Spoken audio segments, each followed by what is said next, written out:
Madame, Monsieur, bonsoir. Bienvenue au 20h30. Voici la une du journal ce soir. Progressivement, Douala sort la tête de l'eau après les inondations spectaculaires de ce vendredi. Les risques de catastrophes liés aux abondantes pluies à venir restent. Météorologues et pouvoirs publics en appellent à plus de civisme et à plus de responsabilité. Lutte contre le terrorisme, un raid militaire mené à Pendamboko, près de Muyuka dans le sud-ouest, a permis de saisir des armes et des suspects. L'opération était menée par les forces de défense camerounaises. Et puis, Delphine Tianga, élevée à la dignité de grand officier de l'Ordre national de la valeur à titre posthume par le chef de l'État. La première femme ministre au Cameroun a été inhumée ce jour à Messebe, son village natal. Voilà pour les titres du journal. Bienvenue une fois de plus, Madame, Monsieur, merci de nous recevoir chez vous.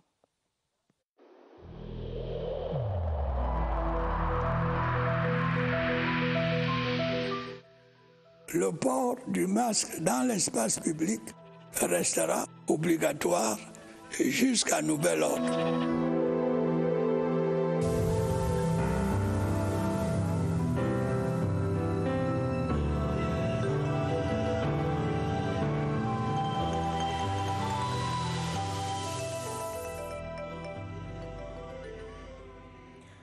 Lendemain d'inondation à Douala, la capitale économique du Cameroun se remet progressivement du sinistre qui a affecté de nombreuses familles dans de nombreux quartiers.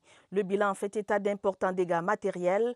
Heureusement, aucune perte en vie humaine n'est à déplorer jusqu'ici. On fait le bilan avec Joseph Itoté de CR TV Littoral. Dans les quartiers sinistrés de Douala, à l'instar de Makepe Misoke, Akwa, Bedi, Bepanda et Bonanjo parmi tant d'autres, de nombreux détritus jonchaient encore les rues 24 heures après, témoignant ainsi de la violence des torrents. La montée des eaux a été sans pitié pour de nombreuses maisons d'habitation où ustensiles de cuisine, appareils électroménagers et literies sont restés coincés dans les eaux.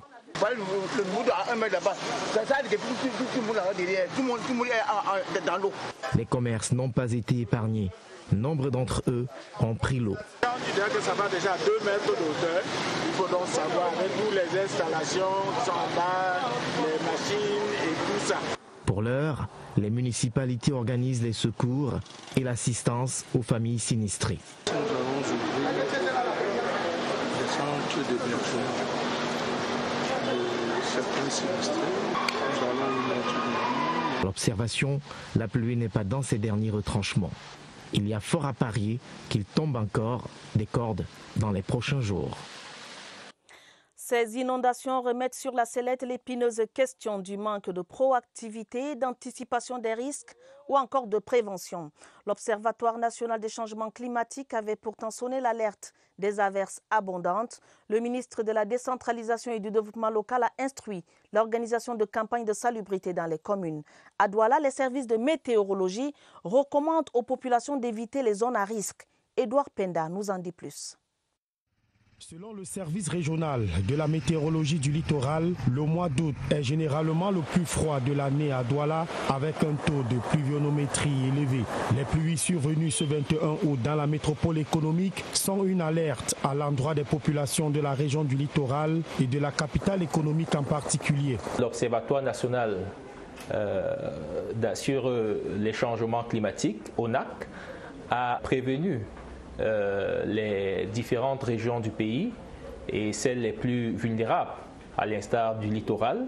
Donc nous sommes mobilisés en relation avec les administrations compétentes et les populations, elles également, qui doivent intégrer l'information météorologique dans la planification de leur activité quotidienne et qui doivent également mesurer à travers ces prévisions météorologiques les risques auxquels elle s'expose. Il a été recommandé aux populations de prendre en compte les données météorologiques diffusées tous les samedis sur CR TV Littoral entre 12h30 et 13h. La tendance climatique observée depuis le début du deuxième semestre se poursuit donc. Le Cameroun enregistre de fortes précipitations qui entraînent de grandes et graves inondations. Alors que les dégâts sont déjà importants, les prévisions, elles, annoncent d'autres averses. Rodrigue Bertrand-Tuino. À travers le triangle national, y compris dans les régions septentrionales, où les pluies sont souvent rares et attendues avec grande impatience, les pluies quasi-diluviennes tombent et laissent de plus en plus les populations dans la détresse. Ce n'est que le début, selon les prévisionnistes. Les chiffres des adverses annoncés sont terrifiants. 300 mm de précipitations indiquées par la météo pour cette saison pluvieuse. Dans le bulletin saisonnier des prévisions publié par l'Observatoire national des changements climatiques, il est indiqué que le Cameroun connaîtra un taux excédentaire de précipitations dans certaines localités et des cumuls excédentaires du nombre de jours de pluie dans d'autres. Tout l'extrême nord, par exemple, est menacé. Dans le nord, les populations de la Benue et du Mayoré devraient s'attendre à d'énormes précipitations. Dans le centre, 7 départements, parmi lesquels le Fundi. Le département du Noun sera particulièrement touché dans la région de l'Ouest. Des cas de glissement de terrain sont à craindre dans le sud-ouest, le Lébialem particulièrement, l'ouest, le littoral et le centre. Le bon côté de cette situation est le rechargement assuré de la nappe phréatique. Quittons le front de lutte contre les inondations pour un autre front, celui de la lutte contre le terrorisme, où des personnes suspectées d'appartenir à des groupes séparatistes ont été interpellées.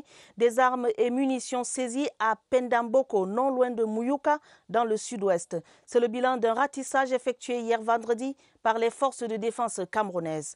Les opérations se sont déroulées en présence du commandant de la 2e région de gendarmerie et celui de la 2e région militaire interarmée. Les détails avec Stéphane Tala de CRTV Sud-Ouest. La localité de Pendamboko, près de Mouyouka, n'est pas à l'abri des actes de terrorisme. Une opération de ratissage a permis aux éléments de la 21e brigade d'infanterie motorisée et de la Légion de gendarmerie du Sud-Ouest d'interpeller quelques suspects. Il y a une quarantaine de suspects et il y a des opérations de gendarmerie qui vont se poursuivre pour savoir qui est coupable et qui ne l'est pas. Et je dirais, ceux qui sont coupables, on les traduira en justice. Sur le terrain des opérations, le commandant de la 2e région de gendarmerie, le général de brigade Elias Tonguet, et le commandant de la 2e région militaire interarmée. L'ennemi adapte ses stratégies. Donc il est question de fouiller dans la population pour extraire les mauvais et garder les bons citoyens. Mais comme c'est un exercice délicat, il faut que nous nous assurions que nos hommes le font avec tout le professionnalisme qui s'impose, qu'ils respectent les droits des citoyens. Et il faut que nous rassurions la population. 5 fusils de fabrication artisanale, des munitions et quelques armes blanches ont été saisies au cours de cette sortie musclée. Restons avec les forces de défense avec cette passation de commandement au tribunal militaire de Yaoundé. Le chef d'escadron Serlin Belinga est le nouveau commissaire du gouvernement de cette institution. Il a été installé par le directeur de la justice militaire au ministère de la Défense. Le colonel Sipa a instruit la cohésion avec le personnel et la célérité dans le traitement des dossiers. Détail, Pierre Evembe. Un nouveau souffle au tribunal militaire de Yaoundé. Les soldats de la justice, sous la houlette du colonel Didier Sipa, directeur de la justice militaire au ministère de la Défense, ont procédé plus qu'à une passation de commandement, à une passation de consigne au chef de bataillon Serlin Belinga, magistrat et précédemment en service à la direction en charge de ce secteur au MINDEF. En prenant ainsi la balance impartiale du tribunal militaire de Yaoundé et s'approprie également la feuille de route. Nous avons demandé 3 choses au nouveau commissaire du gouvernement. Tout faire pour diminuer le nombre de détenus préventifs de ce tribunal. Assurer la cohésion, l'élément sine qua non qui permet d'atteindre les objectifs. D'assurer la formation des hommes sous son commandement pour garantir la qualité du service rendu. Serlin Belinga remplace à ce poste le lieutenant-colonel Tadé Ngolo, désormais commissaire du gouvernement du tribunal militaire de Maroua. Les deux hommes ont les mêmes consignes avec en ligne de mire la lutte contre le terrorisme, le grand banditisme et la cybercriminalité. Le nouveau commandant du 51e régiment du génie militaire, le lieutenant-colonel Félix Tcheta, a pris fonction à Bamenda. En l'installant, le général Cavalaire, commandant la 5e région militaire interarmée, lui a demandé de veiller particulièrement sur les travaux de construction des infrastructures routières. Le compte-rendu, Valentin Kouadeux à Bamenda. Le nouveau commandant, le 51e régiment du génie militaire, le lieutenant-colonel Tchéta Félix, prend fonction dans un contexte où les séparatistes utilisent de plus en plus des bombes artisanales pour opérer. Le 51e régiment du génie militaire est important dans le maillage. Il est à la fois destiné au combat, mais également aux travaux de construction dans un environnement particulier. Même si la tâche, comme l'a dit le général, elle est énorme, mais j'ai la conviction qu'avec l'aide de tous, je vais réussir à ma mission. Depuis sa création le 21 février 2018 par le chef de l'État, le 51e régiment du génie militaire a participé à l'ouverture de plusieurs axes routiers dans les régions du Nord-Ouest et de l'Ouest. Dans le cadre du suivi et de l'évaluation de la mise en œuvre effective de la politique de promotion des langues officielles à l'aune de la promulgation de la loi du 24 décembre 2019 portant promotion des langues officielles au Cameroun, le président de la Commission nationale pour la promotion du bilinguisme et du multiculturalisme, son Excellence Peter Mafani Moussongé, a déployé 13 équipes de mission dirigées par les membres de la Commission dans les 38 départements ministériels du Cameroun. Les dites équipes séjourneront dans les institutions du 24 au 28 août 2020. C'est un communiqué signé du secrétaire général de la commission de la CNPBM, Dr Chi Assafor Cornelius. Quatrième escale de notre série sur l'exploitation illégale des forêts dans la Sanaga maritime, région du littoral. Ce soir, focus sur les forces en présence. Les populations locales pointent un doigt accusateur sur les autorités locales et celles-ci démentent toute connivence avec les contrevenants aux règles établies. Éclairage dans ce reportage de Léon Bertrand-Tanefo de CRTV Littoral. Le trafic n'a pas épargné le domaine royal. Les exploitants illégaux du bois Angambé ont procédé à des coupes jusque dans la plantation du chef du village. Et ceci dans la plus grande clandestinité. Nous, on ne les connaît pas. On ne les connaît pas. Mais où c'est qui Dieu merci parce qu'avec l'aide de monsieur le maire, on est venu barrer ici pour que les camions qui sortaient dans le terrain de ce monsieur ici soient bloqués au moins. Pourtant, dans le village, la grogne monte. Les autorités et l'élite sont suspectés de complicité avec ces opérateurs véreux qui exploitent les ressources sans contribuer au développement de la localité. Le maire même est soupçonné. Parce que quand quelque chose se passe dans son unité de commandement et qu'il ne soit pas informé, n'est-ce pas, l'élite même me soupçonne d'être complice de ces opérateurs véreux. J'ai saisi officiellement le ministre des Forêts et de la Faune. Des suspicions qui pourront bientôt trouver des éclaircissements avec les procédures engagées. Mais pour l'instant, c'est l'ère du soupçon. La suite de cette série demain. De nouveaux responsables du ministère de la Jeunesse et de l'Éducation civique installés dans leurs fonctions. Le ministre Mounouna Futsu, qui présidait la cérémonie hier à Yaoundé, a rappelé les défis à relever et encouragé les promus à plus d'ardeur au travail. Yvonne Gaël-Avebe nous en dit plus. Le travail bien fait mérite une récompense. Ils sont 10 au total à avoir récemment été nommés par le Premier ministre, chef du gouvernement Joseph Dione Ngouté, et le ministre de la Jeunesse et de l'Éducation civique Mounouna Futsu, aux différents postes d'inspecteur de service, directeur, sous-directeur, chef de cellule et chargé d'études.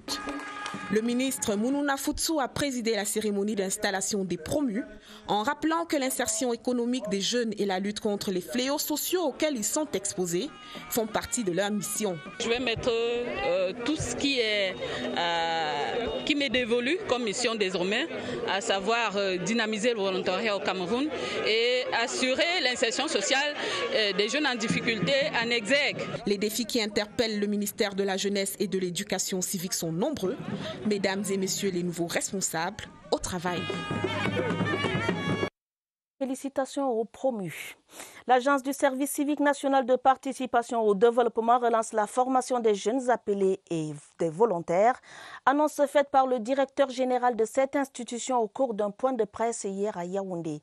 L'opération cible quelques 1850 jeunes des 10 régions du Cameroun. Viviane Karine-Evina pour les détails. Le service civique national de participation au développement va enrôler 1850 jeunes appelés et volontaires aux métiers sylvo-agro-pastoraux dès lundi 24 août 2020. Cette opération, qui consiste à fixer ces Camerounais dans des villages pionniers de production, se déroule dans un environnement de crise sécuritaire et sanitaire. Un point d'honneur a toutefois été mis sur le respect des gestes barrières. Tous les centres disposent déjà des kits nécessaires, thermoflash, masques faciaux, gel hydroalcoolique et des robinets pour le lavage systématique des mains. Des dispositions ont été également prises tant au niveau des dortoirs qu'au niveau des réfectoires afin de respecter la distanciation sociale. La signature de la convention de partenariat entre l'agence et les communes et villes unies du Cameroun est venue concrétiser la volonté de synergie des principaux acteurs à accompagner ce processus. Restons avec les jeunes pour dire que l'université adventiste Kosendai livre une nouvelle cuvée d'étudiants arrivés en fin de formation. La 22e promotion baptisée Faiseurs de tentes a pour parrain le professeur Jean-Marie Kassia, l'administrateur directeur général du CRASER. La remise des parchemins s'est déroulée au campus de Nanga et Boko. Voici le compte rendu d'Étienne Pascal Azégué. Le parrain mène la procession académique et ceux qui l'ont choisi comme modèle suivent ses pas. Le professeur Jean-Marie Kassia est le parrain de la 22e promotion des étudiants arrivés en fin de formation à l'université adventiste Kosendai. Son choix est tout un symbole, tout comme le nom de baptême de cette cuvée. Notre rôle était de venir encourager ces jeunes, leur transmettre des messages d'espoir, qu'eux aussi ils peuvent. Eux, choisir qu'ils sont des faiseurs de tentes, ça veut dire qu'effectivement, eux, ils sont appelés maintenant à faire comme Saint Paul. Les 100 lauréats en théologie, santé, sciences de l'éducation, gestion et informatique sont issus de 8 pays d'Afrique. Ils reçoivent leur parchemin des mains du représentant du ministre d'État, ministre de l'Enseignement supérieur. L'inspecteur général, professeur Marcel Foudanjodo, n'a pas tari d'éloges à l'endroit de l'université adventiste Kosendai, étant l'unique université nationale au Cameroun. Une cérémonie qui s'est déroulée en présence des autorités administratives et municipales de Nanga et des parents des lauréats qui sont désormais des faiseurs de tentes. 78 millions de francs CFA, c'est le montant que le gouvernement camerounais et la Banque mondiale vont débloquer pour le financement d'une dizaine de micro-projets à Mandjou, dans la région de l'Est. C'est dans le cadre du programme des travaux publics à haute intensité de main-d'œuvre du projet Filets sociaux. L'activité qui s'étend sur 3 mois consacre une place de choix au projet d'intérêt communautaire et cible quelques 500 réfugiés. Victorine Beguel nous en dit plus. Mandjou, qui est l'une des villes pilotes du programme de travaux à haute intensité de main-d'œuvre dans la région de l'Est, connaît une présence remarquable de réfugiés centrafricains. C'est plus qu'une aubaine pour cette communauté qui verra 500 de ses membres bénéficier d'un emploi temporaire. À Mandjou, aujourd'hui, 1000 bénéficiaires. Et ces bénéficiaires sont composés de 50% de réfugiés et 50% de population haute. Routes, pistes, assainissement urbain, irrigation et agriculture sont entre autres projets et infrastructures économiques qui seront éligibles pour ce financement. À cet effet, un groupe de travail communal a été mis en place dans le but de constituer une banque de micro-projets de l'ensemble des villages de Mandjou. Nous allons donc sélectionner les ménages bénéficiaires. On voudrait que les femmes soient beaucoup représentées dans ces micro-projets-là. Ce programme qui s'étale sur 3 mois a été financé à hauteur de 78 millions de francs CFA par le gouvernement et la Banque mondiale. À terme, il permettra à plus d'un de sortir de la précarité. Ce projet qui doit à coup sûr booster l'économie de nos populations. Seules les communes de Mandjou et de Goura sont concernées par le programme TIMO dans la région de l'Est.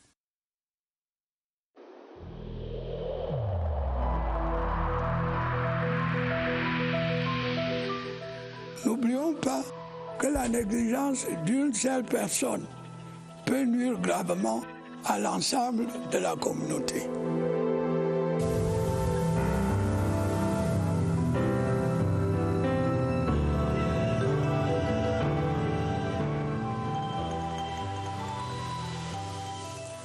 La riposte anti-Covid-19 au Cameroun, comme elle va dans nos différentes régions, ce samedi arrêt dans la région du Nord.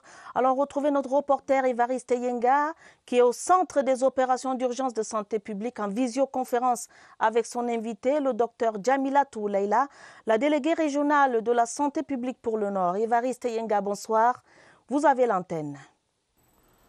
Bonsoir, Atta Badiné Omar, le duplex de ce samedi nous met en liaison avec le Nord, une région qui est jusqu'aujourd'hui, on va dire, la plus indemne. Elle a été la moins touchée, 133 cas. Et la nouvelle, c'est qu'aucun malade ne se trouve à l'hôpital dans la région du Nord. Là-bas, on va à la rencontre du docteur Djamilatou Lela, délégué régional de cette région sanitaire.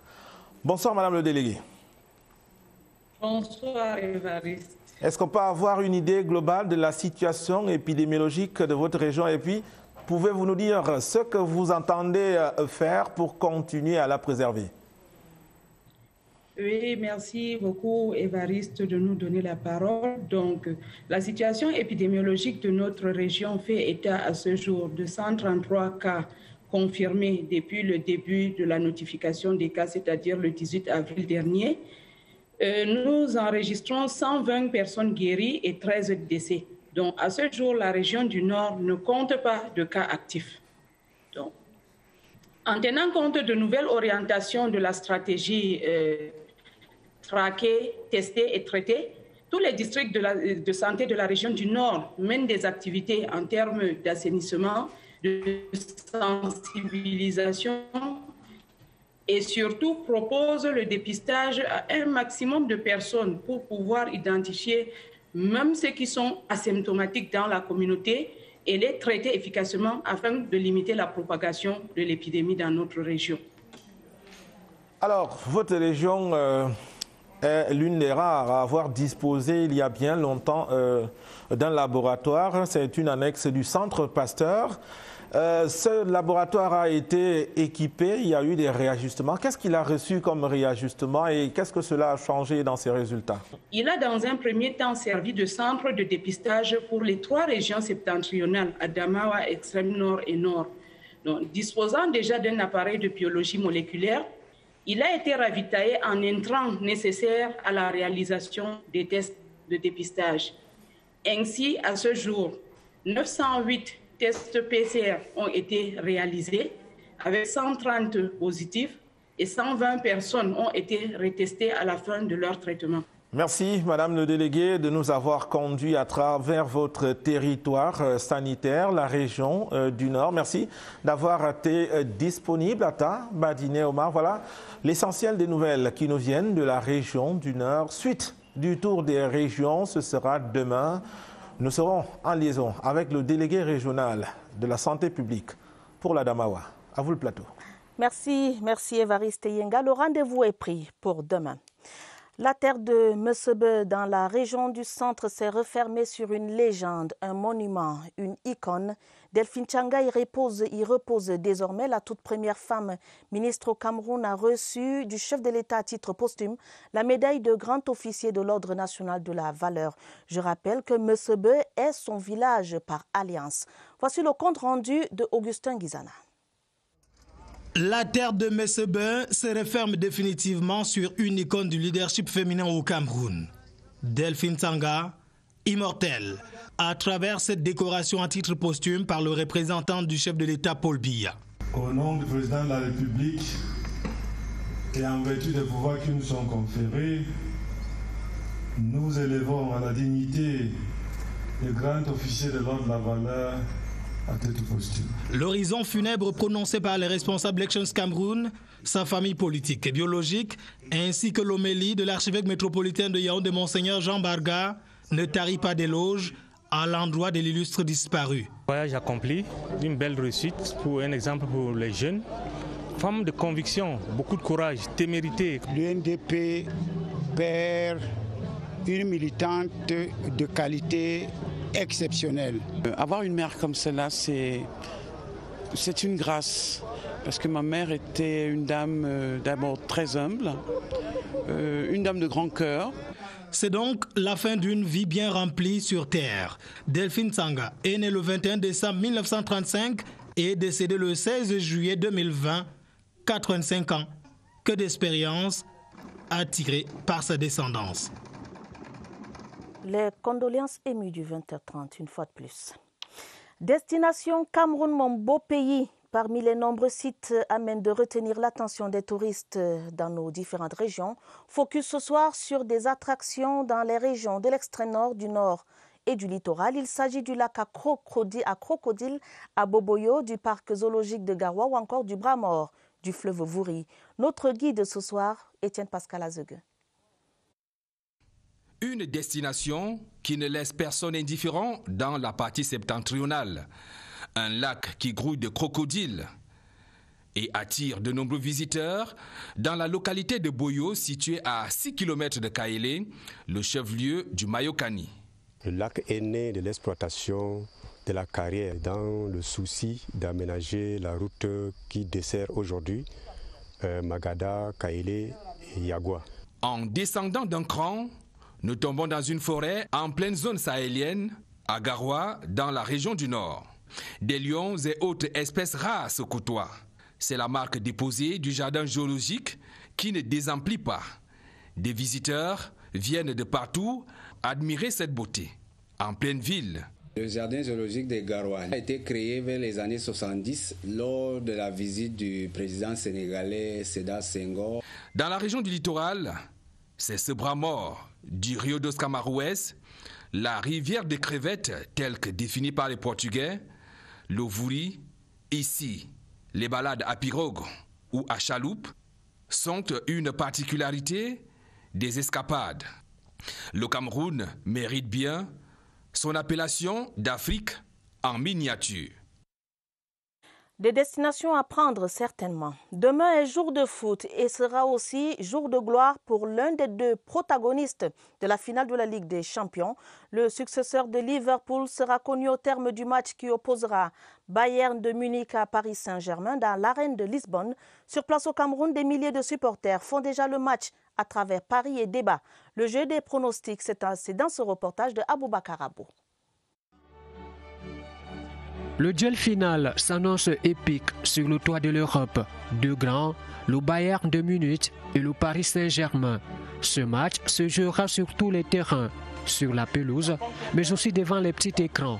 Les supporters des équipes respectives donnent gagnant leurs favoris. Pour le club de la capitale, ici à Yaoundé, on rêve plus grand. L'exploit est permis, d'autant plus que l'adversaire du jour a déjà été battu cette année en phase de poule par un score sans appel de 3-0. Paris va gagner, on sait, par un écart de 2-0. Du coup, pour les fans parisiens, on prend les mêmes et on recommence pour un résultat identique. Je compte plus sur Mbappé, Di Maria et notre Camerounais, bien évidemment, Choupo-Moting. Du côté bavarois, il se clame un air de revanche, un apti vorace, impatient de briser le rêve français. Paris Saint-Germain ne peut pas faire le match, ils ont déjà joué leur compétition.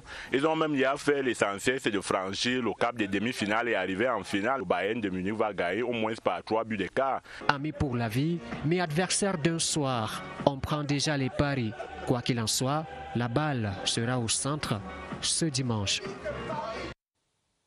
Et ce dimanche, il y aura un vainqueur et un perdant. Fin de ce journal préparé avec la collaboration de Mirabel Tala. Prochain rendez-vous avec l'information, ce sera à minuit.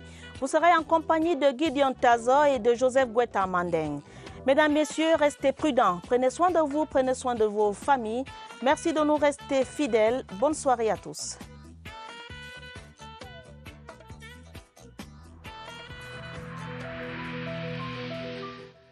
Il est essentiel que les mesures qui ont été indiquées soient absolument respectées par chacun de nous.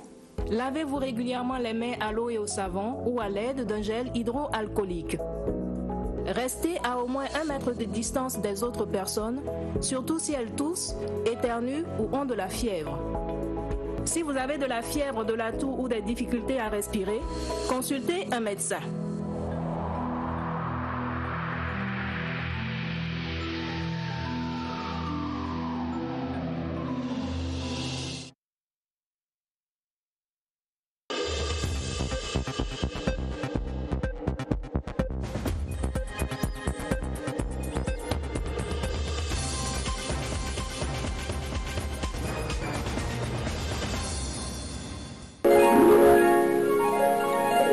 CRTV News, ici, toute l'info.